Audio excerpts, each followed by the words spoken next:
tapi seluruh warga negara Republik Indonesia, bahkan manusia, karena dia adalah bagian dari human rights ya. Jadi kebebasan berpendapat baik secara lisan dan tulisan itu adalah kebebasan yang dijamin oleh konstitusi. Tadi sudah disebutkan pasal 28E ayat 28I ayat 1 sebagai non-derogable right, di mana yang namanya kebebasan untuk pikiran dan hati nurani itu tidak bisa dibatasi dalam keadaan apapun ya, at any circumstance.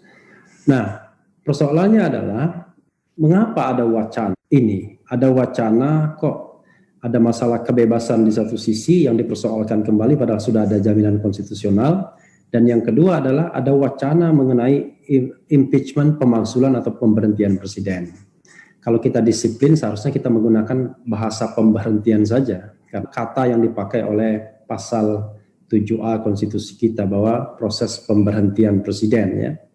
Karena kita suka menggunakan bahasa Inggris impeachment atau mungkin Arabnya pemakzulan, maka kemudian ini populer impeachment dan pemakzulan. Padahal kosakata Indonesianya adalah pemberhentian ya. Nah, kenapa ada proses seperti ini? Kita harus lihat latar belakang akhir ini ya. Saya pribadi misalnya, kalau kita letakkan ke dalam perkembangan terakhir, ada beberapa hal ya. Misalnya bidang hukum, kita patut catat misalnya ada yang namanya tadi mengenai Perpu Ormas. Kita tahu bahwa saya pribadi sama dengan Profesor Suteki mengatakan bahwa Perpu ini adalah Perpu yang anti demokrasi. Tapi unfortunately tidak banyak ya orang yang kemudian sependapat karena mengikuti genderang kekuasaan, sehingga yang terjadi adalah kekuasaan dan arus mayoritas mengamini Perpu ini, bahkan institusi resmi negara, bahkan guru besar juga ya, unfortunately. Padahal kita tahu bahwa persoalan mendasar dari Perpu ini adalah dia bisa membubarkan organisasi masyarakat tanpa due process of law. Padahal kita tahu bahwa due process of law adalah ciri dari negara hukum.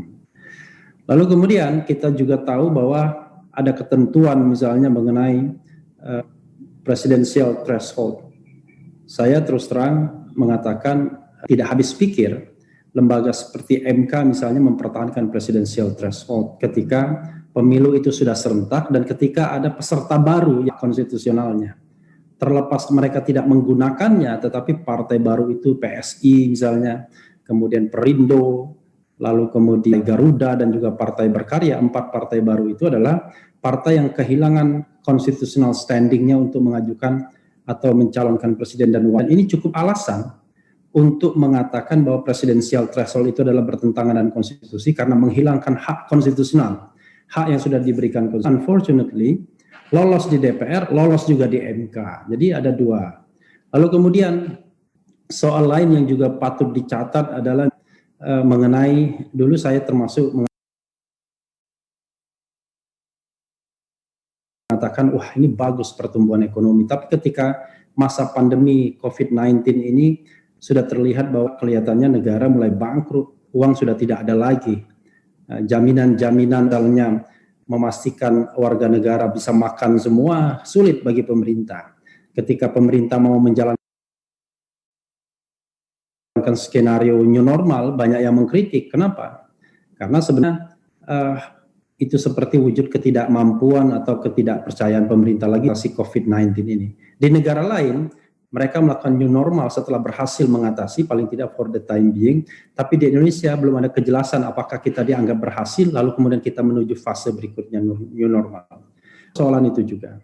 Persoalan politik, persoalan yang paling masalah adalah kita tahu bahwa oligarki politik luar biasa di Indonesia, kekuasaan politik formal itu consolidated, sehingga suara-suara rasional, suara-suara lain kadang-kadang sulit untuk mendapatkan, bahkan kadang-kadang direpresi juga.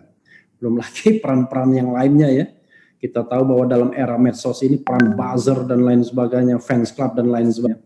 Jadi saya ketika diskusi dengan YLBH mengatakan, misalnya jauh lebih sulit menjadi pengamat politik atau pengamat yang independen, yang tidak digaji negara, ketimbang menjadi pejabat negara itu sendiri. Karena kalau menjadi pengamat politik, pengamat yang independen, malah kita bisa diserang ya. Hari ini misalnya saya lihat mulai ada serangan terhadap dekan UGM yang memberitakan siapa dia sebenarnya dan lain sebagainya dengan bahasa provokatif. Saya kira semua yang hadir di sini, semua pembicara di sini begitu bersuara keras dengan pemerintahan sekarang akan sudah mulai juga ya, hati-hati juga siapa Profesor Susi itu nanti digitukan juga ya.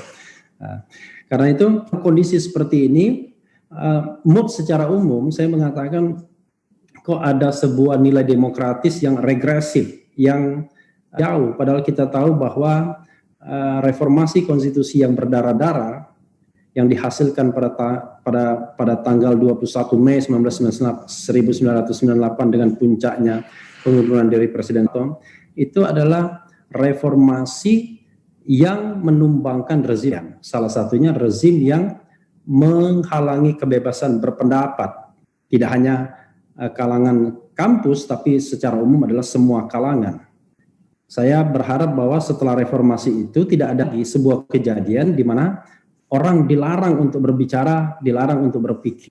Tetapi yang terjadi sekarang bahkan kampus pun yang masih memiliki bendera kebebasan akademik, otonomi kampus dan kebebasan mimbar akademik masih juga terasi. Ya, karena begini, pada era saat ini di mana persaingan politik tinggi misalnya, kita tahu bahwa kampus kadang-kadang sangat terlibat dalam dinamika politik. Kampus sering menjadi bagian dari kampanye presiden dan wakil presiden. Jadi ketika saya ceramah di UGM tahun lalu, pada saat Ramadan, tidak seharusnya kampus itu digunakan oleh kekuatan politik apapun untuk stempel. Saya katakan, kan sering sekali misalnya alumni UGM, alumni UI dan lain sebagainya dukung calon presiden tertentu. Saya katakan mendukung calon presiden tertentu, dukunglah berdasarkan individual basis, bukan membawa nama kampus. Karena kalau kampus dibawa ke dalam ayunan politik, maka ketika politik tersebut tidak pro kampus tersebut, maka kampus tersebut akan mengalami kesulitan. Nah, ini yang saya katakan kepada mahasiswa-mahasiswa UGM. Karena itu saya mengatakan mereka harus netral, tapi netral tetap kritis sebagai seorang insan akademik dan insan intelektual. Ya. Kemudian ada dua hal yang ingin saya bahas juga mengenai wacana gerakan. Kita harus membedakan antara wacana dan gerakan. Jadi orang kadang-kadang menjudgment sesuatu, padahal sesuatu itu adalah wacana. Dan wacana itu bahkan wacana akademik. Kalau kita tidak boleh membicarakan tentang impeachment, itu video saya pagi ini, ya buang saja ayat-ayat konstitusi itu, pasal 7A yang mengatakan proses pemberhentian presiden yang mengatakan syarat-syarat untuk memberhentikan presiden. Karena ada pasal impeachment tersebut, article of impeachment di Undang-Undang Dasar 1945, maka sah saja kalau kita kemudian mewacanakan, mendiskusikan hal-hal yang terkait dengan impeachment atau pemberhentian presiden dan wakil presiden. Ada ayat-ayat konstitusinya. Tapi kita harus bedakan dengan gerakan. Kalau gerakan lain lagi masalahnya. Ya. Nah, dalam hal ini, saya harus menggarisbawahi 3 hal kalau kita bicara tentang gerakan. Gerakan sifatnya konstitusional, gerakan yang inkonstitusional, gerakan yang ekstra konstitusional. Sedap ya. Karena dalam sejarah hidup kita tidak bisa mengatakan soal yang inkonstitusional saja. Jadi kalau gerakan yang konstitusional, tentu saja gerakan yang misalnya ada warga negara menginginkan presiden diberhentikan, ya saya katakan bukan dipecat, bukan dijatuhkan, bukan di-impeach, tapi diberhentikan, maka kemudian kalau seandainya yang bersangkutan atau kelompok yang bersangkutan datang ke DPR, mengajukan alasan-alasannya, minta DPR kemudian menggelar hak angket, lalu kemudian hak menyatakan pendapat, maka sah secara konstitusional. Jadi gerakan itu gerakan yang konstitusional, bukan gerakan yang inkonstitusional. Kecuali gerakan yang inkonstitusional adalah kita berkumpul, kita menggalang kekuatan bersenjata, kemudian kita membuat taktik memecah belah, ya, taktik disintegrasi dan lain sebagainya, maka menurut KUHP jelas itu makar. Tapi ibu-ibu dan bapak-bapak sekalian, yang tidak bisa kita antisipasi gerakan yang ekstra konstitusional. Karena gerakan ekstra konstitusional ini adalah legitimasinya adalah post factum. Sekarang katakanlah misalnya pada tanggal 5 Juli 1959 Presiden Soekarno mengeluarkan dekret presiden, dan dekret tersebut konstitusi yang berlaku hari itu adalah inkonstitusional. Tetapi karena dekret itu didukung secara post factum, maka kemudian menjadi gerakan ekstra konstitusional dan kemudian menjadi tatanan baru. Maka dekret yang membubarkan konstituante, yang memperlakukan Undang-Undang Dasar 1945 kembali, yang kemudian mengubah komposisi DPR menjadi DPR GR dan PRS, menjadi tatanan hukum yang baru, ya, legal order yang baru. Tahun 98 begitu juga. Tahu bahwa tahun 98 seharusnya Presiden Soeharto itu menjabat sampai tahun 2003 ya. Tahun 97, 98, 2000 ya sampai 2003. Tapi kita tahu gerakan masukan Presiden Soeharto mengundurkan diri. Penggantinya Presiden Habibie. By Constitution, Presiden Habibie harusnya menjabat sampai 2003, yaitu sisa masa jabatan Pak Harto. Tapi yang terjadi adalah dengan kesadarannya sendiri, Presiden Habibie kemudian mengadakan pemilu, dan setelah pemilu digelar, diadakan sidang umum MPR untuk memilih presiden dan wakil presiden baru, padahal konstitusi sebelumnya tahun 1999 dan 2000 sampai 2002 mengatakan wakil presiden yang menggantikan presiden menjabat sampai habisnya masa presiden yang digantikan alias 2003. Tapi itu tidak terjadi. Rela turun dan kemudian digantikan oleh Abdurrahman Wahid dalam sidang umum MPR. Karena konstitusinya pada waktu itu belum diubah. Itu yang saya katakan sebagai gerakan ekstra konstitusional yang secara post factum diakui.